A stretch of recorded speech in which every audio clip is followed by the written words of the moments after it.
দর্শক স্বাগত জানাচ্ছি ইয়াং নাইটে। প্রতি রাতের আয়োজনে আমরা তরুণদের এমন সব প্রতিনিধিদের আপনাদের সামনে নিয়ে আসি যারা ব্যতিক্রমী কিছু করেছেন বিভিন্নখানে বাংলাদেশের ভবিষ্যৎ হবেন বলে আমরা মনে করি। তাদেরকে আমরা ইয়াং নাইটে এনে আপনাদের সাথে পরিচয় করে দিয়ে তাদের চিন্তাভাবনা শুনি। গত কয়েকদিন ধরে আপনারা দেখেছেন যে ইয়াং নাইটে আমি যে কদিনই এসেছি আমার অতিথি ছিলেন ডাকসু নির্বাচনের বিভিন্ন প্রার্থী, সম্ভাব্য প্রার্থী। বিশেষ করে ঢাকা বিশ্ববিদ্যালয় কেন্দ্রীয় ছাত্র সংসদের নির্বাচন সেই 90 সালের পরে এবার 28 বছর পর একটি নির্বাচন হচ্ছে। বলা হয় যে বাংলাদেশের রাজনীতিতে যে দৈন্যদশা তার অন্যতম বড় কারণ বিভিন্ন বিশ্ববিদ্যালয়ের ছাত্র সংগঠনগুলো নির্লিপ্ত, নির্জীব কিংবা মৃত প্রায় হয়ে পড়ে আছে গত 3 দশক ধরে। এবং ঢাকা বিশ্ববিদ্যালয়ের এই নির্বাচন নিয়ে জাতীয় জীবনে একটা বড় আশা জাগানিয়া অধ্যায় শুরু হতে যাচ্ছে এবং অনেকে মনে করছেন যে রাজনীতিতে আবারও সুদিন আসতে পারে এরকম ঢাকা বিশ্ববিদ্যালয় কেন্দ্রীয় ছাত্র সংসদ নির্বাচন এবং একই ধারাবাহিকতায় অন্যান্য বিশ্ববিদ্যালয় কেন্দ্রীয় ছাত্র সংসদ নির্বাচন হয়ে গেলে বিভিন্ন রকম ইকুয়েশন হচ্ছে। ঢাকা বিশ্ববিদ্যালয়ের ছাত্র সংসদ নির্বাচনে ইতিমধ্যে মনোনয়ন ফর্ম জমা দেওয়ার পর্ব শেষ হয়েছে, বিভিন্ন রকম জোট ঘোষণা করা হয়েছে। আমাদের চোখে একটি ব্যতিক্রমী জোট এসেছে যারা নিজেদেরকে স্বতন্ত্র জোট বলে ঘোষণা দিয়েছেন। বিভিন্ন বিভাগের শিক্ষার্থী বিভিন্ন সংগঠনের সাথে ছিলেন কিন্তু কখনো কোনো মূলধারা রাজনীতি করেননি, বিভিন্নভাবে বিশ্ববিদ্যালয়ে পরিচিত। তারা কিভাবে যেন এক হয়ে একটি স্বতন্ত্র জোট ঘোষণা করলেন, কয়েকদিন আগে আত্মপ্রকাশ করলেন, আজকে একটি পূর্ণাঙ্গ প্যানেল দিয়েছেন ডাকসু নির্বাচনের।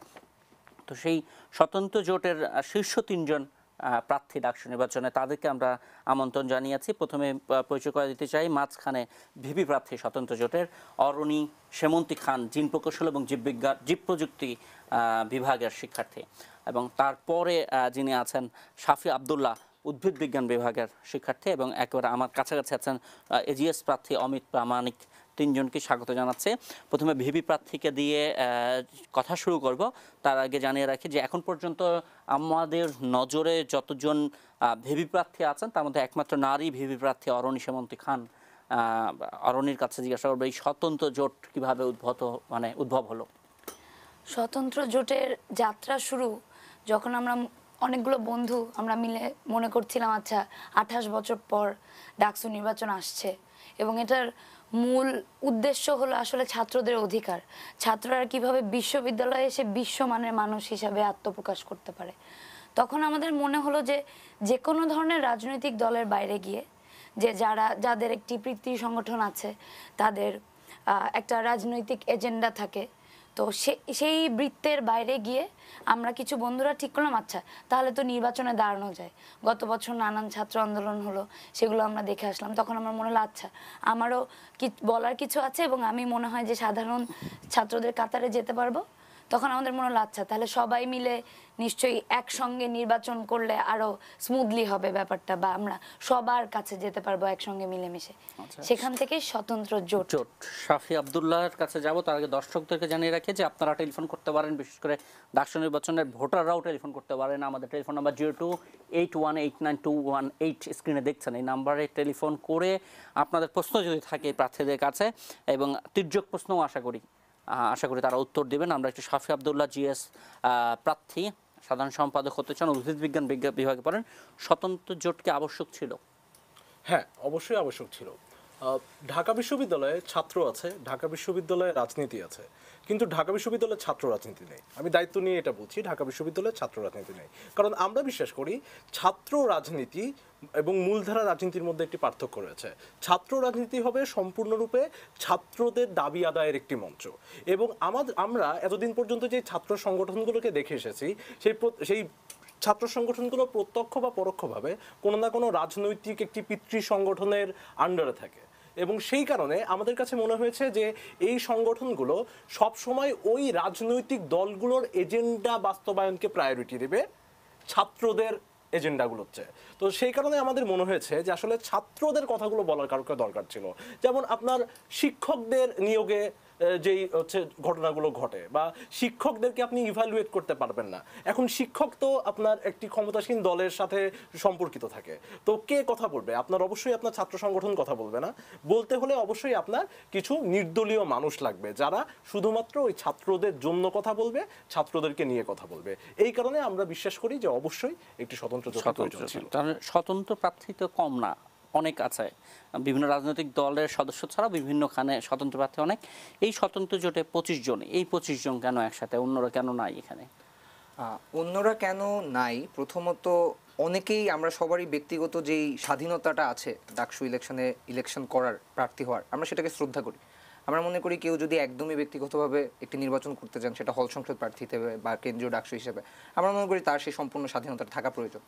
তো আমরা কখনোই আসলে কাউকে কখনো বলিনি যে আমাদের সাথে যোগ দিন। আমরা জাস্ট চেষ্টা করেছি সাধারণ যেই ছাত্ররা রয়েছে, তাদের যেই চাওয়া পাওয়াগুলো রয়েছে, তাদের মধ্যে যেই কয়েকজন মানুষ স্টেপ আপ করেছে যে আমি এই নমিনেশনটা নিব, এবং যেই ভোটটা আমি কখনো কাউকে দিতে পারিনি, এবং এই যেই মানুষগুলো রয়েছে, যেই ছাত্রগুলো রয়েছে যারা ভোটটা কাকে দিবে এই ডিসিশনটা না নেওয়ার কারণে শেষ পর্যন্ত ভোটটা দেয় না, আমরা মনে করেছি এই 25 জন আমাদের কাজ পর্যন্ত এসে পৌঁছেছে এবং আমরা এদের সাথে কানেক্ট করতে পেরেছি। আমাদের যদি সম্ভব হতো, আমাদের যদি লোকবল থাকতো, আমরা আরও অনেক স্বতন্ত্র প্রার্থীকে হয়তো আমাদের সাথে নিয়ে আসার চেষ্টা করতাম, বা তাদেরকে আমরা চেষ্টা করেছি, কেউ কেউ হয়তো আসেনি বা কেউ কেউ হয়তো ভাবছে, বাট শেষ পর্যন্ত আমরা এই 25 জন এই এক প্ল্যাটফর্মে এসে আমরা স্বতন্ত্রভাবে জোট তৈরি করতে পেরেছি। আমরা যে ক্রিয়াশীল রাজনৈতিক জোটগুলোকে দেখছি, তাদের সদস্যদের অনেক পরিধি, অনেকখানে, তারা অনেকদিন ধরে রাজনীতি করেন, অনেকদিন ধরে গণসংযোগ করছেন, বিভিন্ন হলে বিভিন্ন বিভাগে তাদের কমিটি আছে। তাদের প্রচারে তারা এই কমিটিগুলোর, তাদের যে সমর্থক গোষ্ঠী, কর্মী গোষ্ঠী, তাদের সহায়তা পাবে, সহজেই ভোটারদের কাছে পৌঁছতে পারবে। এই স্বতন্ত্র জোট যারা করছেন তারা আসলে ভোটারদের কাছে কিভাবে পৌঁছবেন? আমার মনে হয় এখানে একটা ব্যাপার আছে যে আমরা ডাকসু নির্বাচনকে ধরে যে আত্মপ্রকাশ করেছি, এখন আমরা সবাই এই যে বন্ধুদের বন্ধু বা এরকম মানুষকে ধরে প্রত্যেক বিভাগে আমরা রিচ করতে পেরেছি, এবং এইভাবেই আমরা মনে হয় যে কথাটা হচ্ছে আরো ছড়াবে যে আচ্ছা এরকম একটা জিনিস হচ্ছে, এই লোকগুলো কিন্তু শুধু আপনাদের ব্যক্তি পরিচয় সম্পর্কে তো ভোটাররা তেমন একটা জানেন না, যে আপনাদের বন্ধুরা জানেন, তার বন্ধুরা জানবেন, তারপরের বন্ধুরা কিভাবে ব্যক্তি পরিচয়টা? আমার মনে হয় এখানে আরেকটা ব্যাপার আছে, সেটা হচ্ছে অনেক দিন ধরে ক্যাম্পাসে যখন একই ধরনের একটা রাজনৈতিক পরিবেশ থাকে, আমার মনে হয় সবসময় এর বাইরে কিছু মানুষ কথা বলতে চায় এবং ওরা সবসময় অপশন খুঁজে বেড়ায় যে কে আমার হয়ে সবচেয়ে বেশি কথাটা বলার চেষ্টা করছে। তো এই কারণে আমার মধ্যে সবসময় যে আমাদের ভোটারকে খুঁজে নিতে হচ্ছে তা না, আমরা দেখেছি অনেক ভোটারও আমাদেরকে খুঁজেছে। সো এভাবেও আমরা অনেক মানুষকে আমাদের সাথে কানেক্ট করতে দেখেছি, শুধু বন্ধু থেকে বন্ধুতেই না, বরং অনেক মানুষ আমাদের 40,000 ভোটের ক্ষেত্রে সংখ্যাটা পর্যাপ্ত কিনা?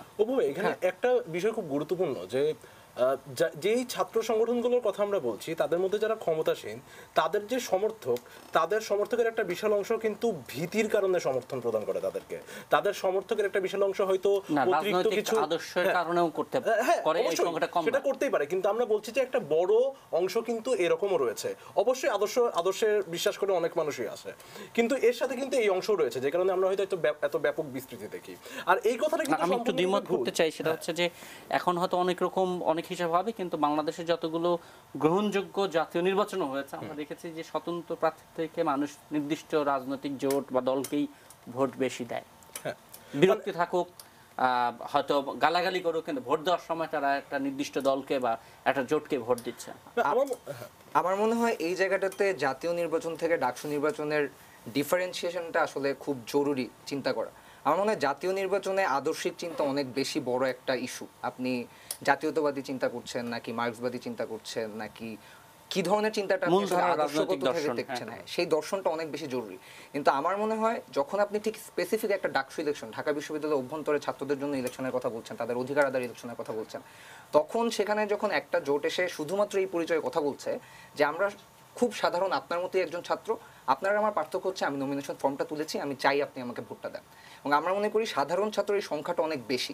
সেই সকল মূলধারার রাজনৈতিক দল বা পিতৃদলের যেসব সংগঠনগুলো রয়েছে ক্যাম্পাসে, তাদের যেসব সমর্থক রয়েছে, তার চেয়ে অনেক বেশি সাধারণ ছাত্রের সংখ্যা বেশি, যে এসে ক্লাস করে তো লাইব্রেরিতে বসার জায়গা না পেয়ে চলে যায়, বা ভালো ক্যান্টিনের খাবার না পেয়ে বাইরে খাওয়া দাওয়া করে, তাদের এই চাহিদাগুলো নিয়ে কথা বলার কেউ নাই। এবং আমরা মনে করি সেগুলোকে সবচেয়ে বেশি অ্যাকোমোডেট করার মতো কথা আমরাই সবচেয়ে বেশি বলতে পেরেছি। আমার প্রশ্নটা হচ্ছে যে ব্যক্তিতে আস্থা, আমরা যারা রাজনৈতিক দলের কর্মীদের কথা বলি, তাদের আমি জিজ্ঞেস করছিলাম যে তাদের পরিচিতিটা কম না, মোটা থেকে তাদের পরিচিতি অনেক, তারা মানুষ ভালো কি মন্দ, শিক্ষার্থীরা গেলে কথা বলতে পারে কিনা, ব্যক্তিগতভাবে সৎ কিনা বা অসৎ কিনা, এগুলো সাধারণ শিক্ষার্থীরা জানে। কিন্তু ব্যক্তি অরণিকে কতজন সাধারণ শিক্ষার্থীকে চেনে, কতজন শাফি আব্দুল্লাহকে চেনে, তারা কিভাবে তাদের আস্থা কিভাবে অর্জন করবেন? শাফি, মানুষের কাছে যাওয়ার জন্য শুধুমাত্র কিন্তু আপনার রাজনৈতিক চর্চায় একমাত্র কোনো অনুষঙ্গ না, আরো অনেক অনুষঙ্গ রয়েছে। যেমন আমি ক্যাম্পাস লাইফে বিতর্ক করেছি, অমিত বিতর্ক করে, অমিত চলচ্চিত্র আন্দোলনের সাথে যুক্ত, অরণি একজন ডিনসেট প্রাপ্ত শিক্ষার্থী। তো আমাদেরও কিন্তু একটা নিজস্ব পরিধি রয়েছে, একটা নিজস্ব ব্যক্তি রয়েছে এই সাংস্কৃতিক কর্মকাণ্ডগুলোর মাধ্যমে, আমাদের শিক্ষাভিত্তিক কর্মকাণ্ডগুলোর মাধ্যমে। তো এই কারণে আমরা কেন, আমাদের হয়তো স্বতন্ত্র অনেক প্রার্থী ছিল, তো এর মধ্যে আমরা যে 25 জনকে বাছাই করেছি তাদের কিন্তু এই ক্রাইটেরিয়াগুলো ফিল আপ করেই আমরা এসেছি, যে তাদের ওই ব্যক্তিগত জনপ্রিয়তা এবং ব্যক্তিগত গ্রহণযোগ্যতা রয়েছে বিধায় আমরা এত মানুষের মধ্যে এই 25 জনকে আমরা নির্বাচন অলরেডি করেছি। সায়েন্স সোসাইটি করেন, সায়েন্স সোসাইটির সাথে খুব, যেমন ডিবেটিং সোসাইটির সাথে হয়তো অনেকেই জড়িত, বা যারা গ্রুপ অফ ডিবেটার্স তাদেরকে একটা বড় সার্কেল জড়িত, চলচ্চিত্র সংসদের সাথেও হয়তো একটা বড় সার্কেল জড়িত, কিন্তু সেটা এমন বড় না 40,000 ভোটারকে কাভার করবে। এই চ্যালেঞ্জটা কিভাবে মোকাবিলা করবেন অরুণ? অমিত যেরকম বলছিল যে জাতীয় নির্বাচন থেকে ডাকসু নির্বাচনের পার্থক্য, আমরা যেহেতু একেবারেই শুধু ছাত্র এবং শুধুমাত্র ছাত্রদের অধিকার নিয়ে কথা বলবো, আমি মনে করি আমাদের ইশতেহার অনুযায়ী বা আমরা কি কাজ করতে চাই, বা শাফি যেভাবে বলল যে ব্যক্তির জনপ্রিয়তা এবং যোগ্যতা, যে ক্রীড়া পদে যিনি আছেন তিনি একদম ক্রীড়ার লোক, বা বিজ্ঞান ও প্রযুক্তি সম্পাদক আমাদের যিনি তিনি একদমই বিজ্ঞানের ছাত্র, বা কমন রুম ও ক্যাফেটেরিয়া যিনি তিনি পুষ্টি ও খাদ্য বিজ্ঞান এখান থেকে এসেছেন।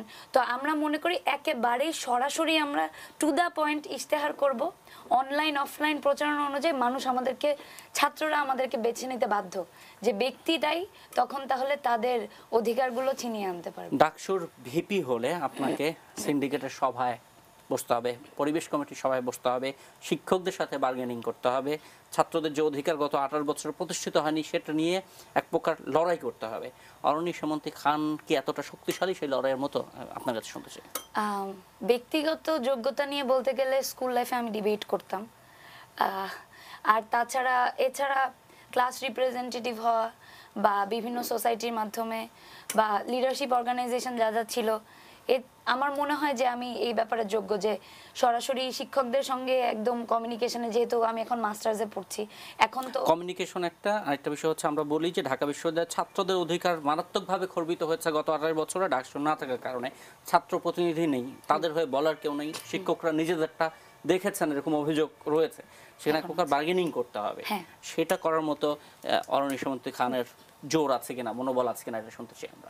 আছে, এবং একেবারে স্পেসিফিক ভাবে বললে প্রত্যেক বিভাগে একটা জিনিস হয়, একাডেমিক কমিটির মিটিং, তো সেটাই কিন্তু সব ছাত্রদের ভবিষ্যৎ বা সারা বছর কি হবে সেটা ঠিক করে। ওই মিটিংগুলোয় যদি আমরা এইটাতে কনসেন্ট্রেট করি যে প্রত্যেক ব্যাচের একজন করে প্রতিনিধি যাবে, তাহলে কিন্তু একদম ওই ছোট লেভেলটা থেকেই আমরা এনশিওর করতে পারি যে ছাত্র প্রতিনিধিত্ব বা শিক্ষক ছাত্রের যে একটা সম্পর্ক, সুস্থ সম্পর্ক থাকা উচিত, বা তাতে হচ্ছে শিক্ষাটা আরো হোলসাম হবে, এই জিনিসটা আমরা এনশিওর করতে পারবো। আচ্ছা, আরো প্রশ্ন আছে, আমি আসবো। একজন দর্শক ফোনে আছেন অনেকক্ষণ ধরে। দর্শক, আপনার নাম বলবেন, কোথা থেকে বলছেন, তারপরে প্রশ্ন বা মন্তব্য। হ্যালো। হ্যালো, আসসালামু আলাইকুম। জি, সালাম।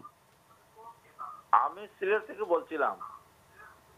জি, আজকে যে আপনাদের সামনে এই টিভিতে আমরা সাক্ষাৎকার দেখতেছি, ওনারা যে কথা বলছেন স্বতন্ত্র জোট, আমি বলছিলাম আমার প্রশ্নটা হচ্ছে যে যারা ডাকসু নির্বাচনে যারা প্রতিদ্বন্দ্বিতা করেন তারা তো কোনো না কোনো রাজনৈতিক দলের প্রার্থী হিসাবে, কোন রাজনৈতিক দলের আশ্রয়ের ছাত্রছাত্রী যারা, তারাই তো এখানে প্রতিদ্বন্দ্বিতা করেন। ছাত্রদের বিভিন্ন দাবি দাওয়া নিয়ে তারা যখন ইউনিভার্সিটিতে কোনো দাবি উত্থাপন করবেন বা ওটা বাস্তবায়ন করতে যাবেন, তখন তাদের একটি শক্তি ভিতরেও আছে, বাইরেও আছে। কিন্তু স্বতন্ত্র প্রার্থী যারা, তাদের তো বাইরে কোনো শক্তি নাই, কোনো রাজনৈতিক দল নাই। আচ্ছা, আপনার পরিচয় এবং নাম বলবেন। আমার নাম আব্দুর রহিম, আমি সিলেট থেকে প্রশ্ন করছি। আচ্ছা, সেটা ডাকসুর ভোটার না, তারপর দর্শকের ধন্যবাদ আব্দুর রহিম ভাই। আমার সাথে কিছু সংযোজন আছে, সেটা হচ্ছে যে রাজনৈতিক সংগঠনে যারা প্রার্থী তারা দীর্ঘদিন ছাত্রদের, তারা অধিকার নিয়ে কাজ করেছে, মিটিং করেছে, মিছিল করেছে, বিভিন্ন ছাত্রদের দাবি দাওয়া নিয়ে কাজ করেছে, হয়তো কারোর জন্য বেশি করেছে, কারোটা করেনি, কিন্তু ছাত্রদের অধিকার রিলেটেড অনেক কাজের সঙ্গে তারা সংযুক্ত, এবং তাদের একই সাথে অভিজ্ঞতা বিনিময়ের জন্য তাদের পূর্বে যারা ছিলেন সিনিয়রদের একটা পরামর্শ, একটা গাইডলাইন, একটা, এটা বলবো যে একটা আমরা বলি ব্যাকআপ, সে ব্যাকআপ শক্তি বিহীন একটা স্বতন্ত্র জোট কিভাবে ফাইট করবে, এটা শুনে অন্যদের কাছে বরণী। যদি আমরা একদম এই স্বতন্ত্র জোট হিসাবেই পুরনো যারা ডাকসুর প্রার্থী ছিলেন বা ভিপি ছিলেন তাদের কাছে আমাদের যাওয়ার একটা পরিকল্পনা আছে এবং তাছাড়া আমরা শিক্ষক তাদের বেশিরভাগই কোনো না কোনো রাজনৈতিক দলের হ্যাঁ। তাদের নির্দিষ্ট জোটের তাদেরও জোট আছে, জোটের প্রার্থী আছে। হ্যাঁ, যেহেতু তারা একটা সময় ডাকসুর নেতা ছিলেন, নেত্রী ছিলেন, তার মানে কি তারা শুধু ছাত্রছাত্রীদের অধিকার নিয়ে কাজ করেছেন। আমরা মনে করি স্বতন্ত্র থেকে তাদের কাছে আমরা গেলে আমরা সেই উপদেশটা পাবো এবং আমরা শিক্ষকদের কাছেও যাব বিভাগে বিভাগে। আমরা আশা করি এভাবেই আমাদের অভিজ্ঞতাটি আরো বাড়াতে আমি একটু যোগ করি। আমার মনে হয় এই ধরনের যেই বার্গেনিং এর কথা আপনি বলছেন, আমার মনে হয় এই ব্যাপারে আরেকটা ব্যাপার একটু আমলে নেওয়া উচিত। সেটা হচ্ছে আপনি যখনই এই ধরনের যেই শিক্ষক পরিষদের যে আলোচনাগুলো মিটিংগুলোর কথা বলছেন, সেখানে শুধুমাত্র বাইরের বার্গেনিং পাওয়ারটাই শুধুমাত্র জরুরি বলে আমি কখনোই বিশ্বাস করি না। আমি মনে করি বার্গেনিং পাওয়ারটা ক্ষতিকরও বটে কোনো আমি মনে করি এখানে আরেকটা বিষয় যেটা সবচেয়ে বেশি জরুরি, সেটা হচ্ছে আপনার নিজের ইন্টেনশন। আমরা মনে করি সেই জায়গা থেকে আমরা অনেক বেশি পরিষ্কার। আমরা এটা অবশ্যই বিশ্বাস করি যে কোনো একটা আলোচনা যেখানে ছাত্রদের অধিকার রক্ষা করতে হবে এবং যে আলোচনায় কারো একজনের সাথে বার্গেন করতে হবে, সেখানে শুধুমাত্র জোর জবরদস্তি বা অনেক ধরনের ক্ষমতার ব্যবহার করে সেখান থেকে ছাত্রদের জন্য যদি অনেক কিছু আদায় করে নেওয়া যেত, তাহলে গত 10 বছরে অনেক কিছু পরিবর্তন হয়ে যেত। আমার প্রশ্ন হচ্ছে সবই 40,000 ভোটারের কাছে যাওয়া, তাদের আস্থা অর্জন, সেই রকম সামর্থ্য এই স্বতন্ত্র জোটের আদৌ আছে? কারণ কিভাবে আছে? আমরা বিশ্বাস করি যে আমরা যে মানুষগুলোকে বেছে নিয়েছি বা আমরা যে মানুষগুলো এখানে আছি, আমরা ওই স্পেসিফিক পদগুলোতে আমরা নিজেদেরকে যোগ্য মনে করছি এবং আমরা মনে করি এখানে অত্যন্ত গুরুত্বপূর্ণ, হয়তো আমাদের মতোই যোগ্য অনেক প্রার্থী আরো অনেক জোটেই থাকতে পারে, আরো অনেক প্যানেলেই থাকতে পারে, কিন্তু আমাদের ইন্টেনশনটা খুব পরিষ্কার। আমরা ছাত্রদের জন্য কাজ করতে চাই। আমার মাথার উপরে কেউ নেই যার কথা আমাকে চিন্তা করতে হবে, বাইরের শক্তি মোটেই দরকার নেই। আমি যদি একটু নির্বাচিত ডাকসু প্রতিনিধি হই, তাহলে যে মানুষগুলো আমাকে নির্বাচন করছে ওই শক্তিটাই আমার জন্য যথেষ্ট। আমি যেটা বলছিলাম যে বরং বাইরের শক্তি বরং কিছু কিছু ক্ষেত্রে ক্ষতি করো। তো আমরা মনে করি ওই ইন্টেনশনটা আমাদের আছে এবং আমাদের ওই সদিচ্ছার ওপরে প্রায়োরিটি দেওয়ার মতো জন্য অন্য কোনো কারণ আমাদের কাছে নেই। তো আমরা আসছি ওই এজেন্ডা নিয়ে, হয়তো এই সক্ষমতা আরো অনেকের আছে, কিন্তু এই সদিচ্ছা হয়তো সবার নেই। এখানে যদি একটু যোগ করি, মানে একেবারে স্পেসিফিক ফ্যাক্ট দিয়ে, যে আমরা ফেসবুকে আমাদের পেজটা যখন খুললাম, আমরা কিন্তু কনস্ট্যান্টলি মেসেজ পেয়ে যাচ্ছি যে আপনাদের শুভকামনা, বা আপু আপনাদের সঙ্গে কাজ করতে চাই, বা আপু আমি নমিনেশন তুলেছি, বা ভাইয়ারা, এরকম একেবারে এইরকম কথাবার্তা। শুভকামনার আর ভোটের সংখ্যার হিসাবে অনেক পার্থক্য হয়। অতীত উদাহরণ বহুখানে আছে। আমরা একজন দর্শক ফোনে আছেন অনেকক্ষণ ধরে, একটু শুনবো। হ্যালো দর্শক। জি, আসসালামু আলাইকুম। জি, আসসালামু আলাইকুম। আপনার নাম বলে পরিচয় বলে প্রশ্ন বা মন্তব্য। হ্যালো। জি, আমার নাম মোহাম্মদ শামসুদ্দিন। আমি জি। তেজগাঁও থেকে বলছি। জি, শামসুদ্দিন সাহেব বলেন। জি, আমার প্রশ্ন হচ্ছে, ওনারা স্বতন্ত্র জোট, আমরা ওনাদেরকে সমর্থন করি। আপনি কি ঢাকা বিশ্ববিদ্যালয়ের শিক্ষার্থী? জি জি, আচ্ছা, জি জি, হ্যাঁ। বিশ্ববিদ্যালয়ের শিক্ষার্থীদের স্বার্থে স্বতন্ত্র জোটকে আমরা সমর্থন করি।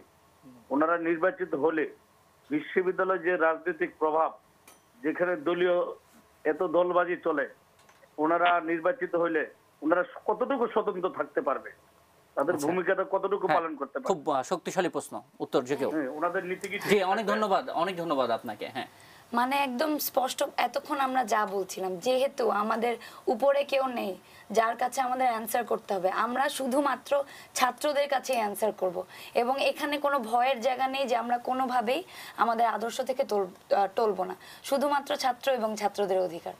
আচ্ছা, আমরা আরেকটা প্রশ্ন আপনার কাছে করতে চাই যে একমাত্র নারী প্রার্থী, এটা হিসাবে কি বাড়তি সুবিধা পাবেন বলে মনে করেন ভিপি পোস্টে? হয়তো পাবো না, কিন্তু চেষ্টা করব যে ঢাকা বিশ্ববিদ্যালয়ের সকল নারী ভোটারদের কাছে একেবারেই গ্রাউন্ড ওয়ার্ক করে তাদের কাছে চলে যাওয়ার, তাদের যে সমস্যাগুলো বা যে কোনো ধরনের সমস্যা, মানে একদম বেসিক সমস্যা থেকে দেখলে কমন রুমের অভাব বা মেয়েদের হলের সময়সূচি, একেবারে সবগুলো সমস্যা নিয়ে আমি কথা বলতে চাই। আপনাদের কমন রুম এবং ক্যাফেটেরিয়া সম্পাদক পোস্টে একজন পুরুষকে দেখছি আমরা। কমন রুমটা যদিও মেয়েদের, সিলেকশনটা কি মানে মেয়েদের কমন, সবখানে আমরা দেখছি যে নারী প্রার্থী কমন রুম ক্যাফেটেরিয়া সম্পাদক পোস্টে, বিশেষ করে কমন রুমের কথা চিন্তা করে, এই সিলেকশন কি পরিবর্তন হতে পারে? না, এটা পরিবর্তন হবে না। এখানে একটা গুরুত্বপূর্ণ বিষয় আছে, মানে এখানে পুরুষ নারী আসলে কোনো বিষয় না। বিষয়টা হচ্ছে যে মানুষটাকে আমরা দিচ্ছি সেই মানুষটা যোগ্য কিনা। আপনি খেয়াল করে দেখবেন যাকে আমরা দিয়েছি ওমর ফারুক, ও পুষ্টি ও খাদ্য বিজ্ঞান বিভাগের ছাত্র।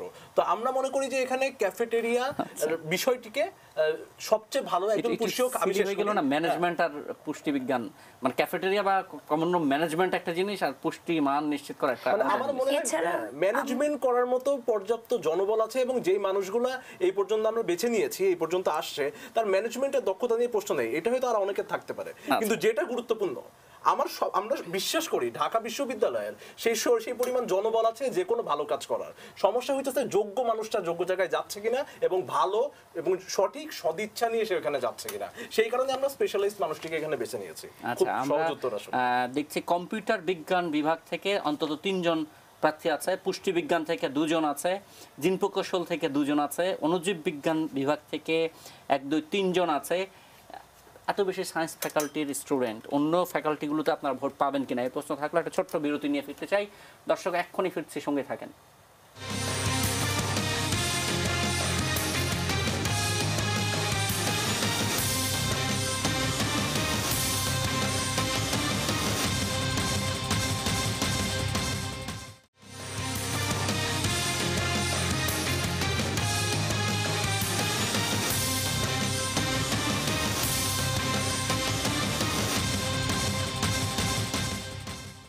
দর্শক আরেকবার স্বাগত জানাচ্ছি। ডাকসু নির্বাচন নিয়ে কথা হচ্ছিল, বিষয় ডাকসু নির্বাচন, স্বতন্ত্র জোট, স্বতন্ত্র প্রার্থী অনেকেই আছেন। ডাকসু নির্বাচনে 11 মার্চ নির্বাচন, স্বতন্ত্র একটি জোট ঘোষণা করা হয়েছে। যদিও আমরা দেখছি ছাত্রলীগের জোট, ছাত্র দলের জোট, বাম দুটি জোটের একটি জোট ডাকসু নির্বাচনের জন্য, স্বতন্ত্র জোট এবং কোটা সংস্কার আন্দোলনকারীদের একটা জোট, জাসদ ছাত্রলীগের একটি জোট, বাংলাদেশ ছাত্র মৈত্রীর একটি জোট। এখন পর্যন্ত আমরা অনেকগুলো জোট পেয়েছি। তার মধ্যে স্বতন্ত্র প্রার্থীরা একসাথে হয়ে জোটবদ্ধ হয়েছেন। কেন এই জোট সেটা নিয়ে কথা বলছিলাম। তাদের 3 শীর্ষ প্রার্থী আছেন। আমি কথা বলছিলাম যে বিজ্ঞান অনুষদের অনেক অনেক প্রার্থী, 25 জনের মধ্যে প্রায় 17-18 জন নাম দেখছি সায়েন্স ফ্যাকাল্টির। এটাকে অন্য ফ্যাকাল্টিগুলোতে ভোট কমাবে কিনা, এক্সেসও কমবে কিনা? না, এক্সেস কমবে না, ভোটও কমবে না। তার কারণ হচ্ছে এই পুরো আলোচনার সমস্যা হচ্ছে আমরা চিন্তা করছি যে একজন বিশ্ববিদ্যালয়ের ছাত্রের শুধুমাত্র সে কোন বিভাগে পড়ে সেটাই তার পরিচয়। এটি সম্পূর্ণ ভুল একটি ধারণা।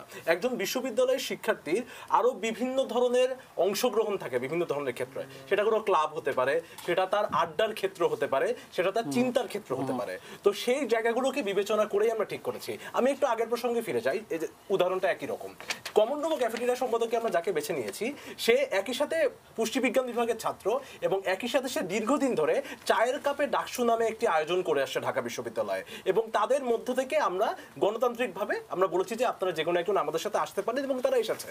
তো এখান থেকে প্রমাণিত হয় শুধুমাত্র বিভাগ কিন্তু একটা মানুষের পরিচয় নয়, এবং সেগুলোর উপরে প্রশ্নটা হচ্ছে 25 জনের মধ্যে 6 জন দেখলাম আমরা আর্টস ফ্যাকাল্টি, বা আমরা কমার্স ফ্যাকাল্টির কাউকেও পেলাম না।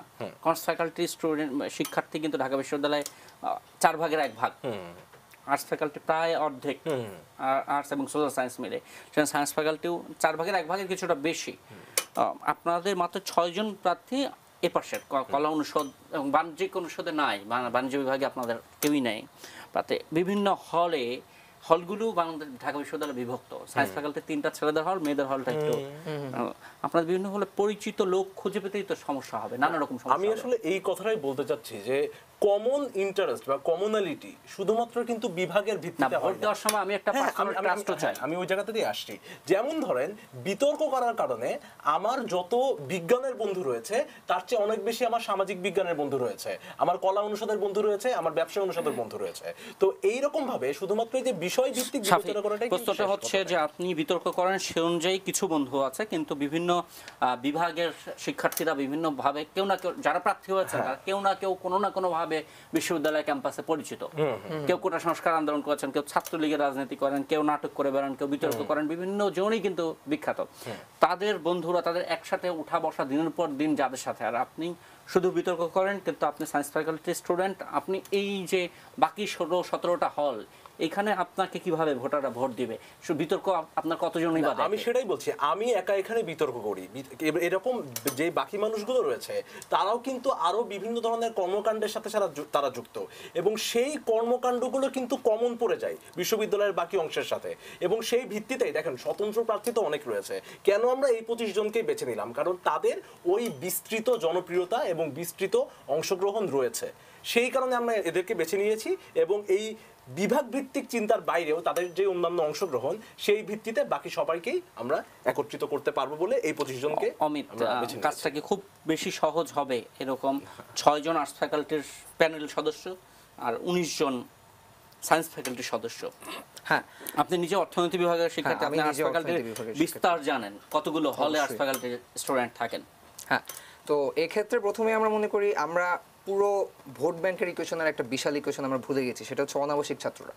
হ্যাঁ, তো বারবার ডিপার্টমেন্ট এভাবে যদি আমরা চিন্তা না করি, 35% অনাবাসিক হ্যাঁ, শিক্ষার্থী। এবং আমার মনে হয় সেটা ভোট ব্যাংকের অবশ্যই একটা বড় অংশ অবশ্যই। তা আমরা প্রথমত মনে করি আমরা মনে করি যে প্রত্যেকটি জোটেরই এই ধরনের কিছু জায়গায় দুর্বলতা রয়েছে। যেমন আপনি অন্যান্য যে জোটগুলো রয়েছে তাদের অনাবাসিক ভোটাররা তারা কম ভোট পাবেন, কারণ তাদের হলে অনেক বেশি কার্যক্রম, হলের সাথে তাদের অ্যাফিলিয়েশন অনেক বেশি।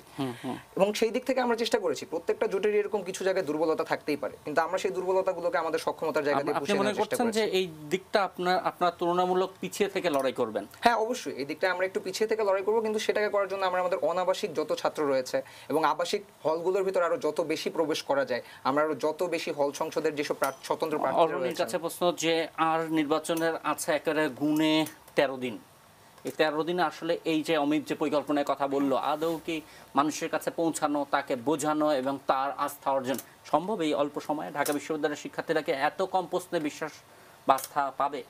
আমার মনে হয় শতভাগ সম্ভব, কারণ আমরা ওইভাবেই কাজটা করব যে অল্প সময়ে আপনারা যেন আমাদের উপর আস্থা রাখতে পারেন।